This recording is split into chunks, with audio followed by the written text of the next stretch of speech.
আসসালামু আলাইকুম বন্ধুরা, কেমন আছেন সবাই? আশা করি সবাই ভালো আছেন। স্বাগতম আপনাদের প্রিয় চ্যানেলে স্বপ্ন মিডিয়া। আজকের ভিডিওতে আমরা কথা বলবো সবার অপেক্ষায় থাকা web series school gang season 3 এর এপিসোড 8 এর কাহিনী নিয়ে। এপিসোড 7 শেষ হয়েছিল টানটান উত্তেজনায়। মিরাজ ও তার গ্যাং এখন বড় বিপদের মুখে। বন্ধুত্ব, বিশ্বাস আর সাহস সবকিছুতেই কঠিন পরীক্ষা শুরু হয়ে গেছে। এপিসোড 8 এ দেখা যাবে মিরাজ তার গ্যাংকে এক করার চেষ্টা করবে। ভিতরের ভুল বোঝাবুঝি আর বিশ্বাসঘাতকতা গ্যাংকে দুর্বল করে দিচ্ছে।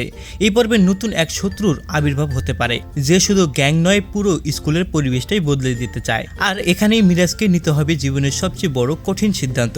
একদিকে বন্ধুত্ব বাঁচানো, অন্যদিকে অন্যায়ের বিরুদ্ধে দাঁড়ানো। সব মিলিয়ে এপিসোড 8 হতে যাচ্ছে সিজন 3 এর অন্যতম ইমোশনাল একটি অ্যাকশন পর্ব। দর্শকের জন্য থাকছে টুইস্ট, আবেগ আর দারুণ কিছু সারপ্রাইজ সিন। তবে এখনো পর্যন্ত অফিসিয়ালি পুরো গল্প প্রকাশ করা হয়নি। গল্পের সামান্য পরিবর্তন আসতেই পারে। এপিসোড 8 এর রিলিজ সংক্রান্ত যে কোনো আপডেট সবার আগে পেতে চ্যানেলটি সাবস্ক্রাইব করুন, ভিডিওতে লাইক দিন আর কমেন্ট করে জানান আপনি কাকে বেশি সাপোর্ট করেন।